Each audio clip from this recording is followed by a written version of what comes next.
Perfect, but there is no such thing as a perfect tire. Let's show you how this machine works and how we test it. Hello, my name's Stan Creech. I'm the owner of Creech Import Repair in Raleigh. Today we're going to talk about vibrations in your car while you're driving down the highway. Specifically vibrations that are caused by tire issues. Normally a vibration caused by a tire you're going to feel between 60 and 70 miles an hour. That's a dead ringer. The problem is vibration related from the tires. And we're going to show you what causes it and how you can correct it. So follow me here. The old school standard way of balancing the tire is on a machine like this. The machine spins the tire up to speed, and it tells you where to put weights, wheel weights, around the inner and outer plane of the tire. A better way is with a machine called road force balance, and we want to show you that now. So this is the Hunter Hammerhead machine. It's the latest technology. So this machine measures road force. Not only does it measure the dynamic balance, the lasers will measure the diameter of the wheel, the diameter of the tire, and then it will measure the road force of the wheel around the circumference. It applies 1,500 pounds of pressure to the wheel, and it basically measures, if you can imagine, as springs, the spring rate, or how much resistance is around the tire 360 degrees.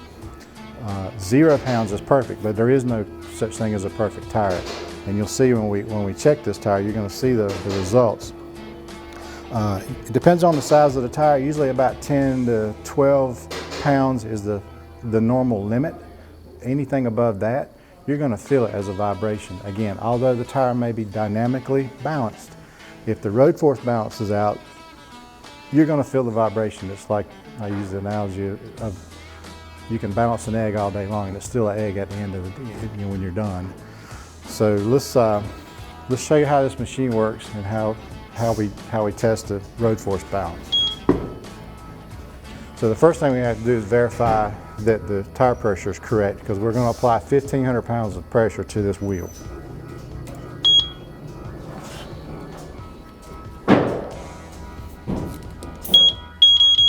All right, so we're good.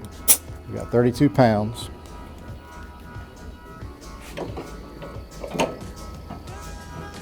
Right.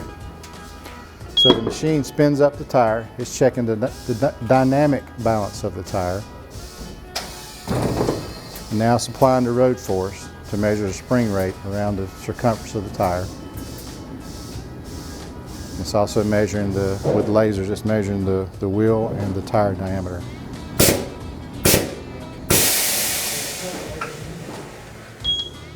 And here's the results. So what we've got here is excessive road force detected in assembly. It's detected 36 pounds of road force, which is way above what is acceptable. So even if we balance this tire on a traditional tire balancer, be it a brand new tire or a used tire, when you get down the highway, you're going to feel vibration. Again, normally 10 to 12, somewhere in that neighborhood is what's considered normal. All right, now this machine is predicting that if we mark it where it has the laser marks, that we can lower that to 18. That's still excessive, but that's the best it's going to get. The only other option we have is replacing the tire with a new tire. And sometimes if you've got a lot of tread left on the tire, you don't want to do that, and that's fine. So what we would have to do is mark this tire, the tire and the wheel, dismount it, line the marks up where it has a suggestion, and the prediction should be 18. It actually could be better than that. The Hunter Hammerhead has a nickname, the problem solver, and there's a reason for that. With traditional dynamic balancing, you can't always get the vibrations out. We had a car in here last week. The guy bought a new set of tires. He took it back 3 times to that tire dealer trying to get a vibration corrected, and finally gave up, so he brought it here and we did a road force balance. One of the 4 tires were way out of whack, and we were able to correct it for him and solve his problem, thus the problem solver. So if you're having a problem with vibration, again, between 60 and 70 miles an hour, more than likely it's a tire. And if you'll give us a call at Creech Import Repair, we'll be glad to take care of it for you and get your car back riding smooth.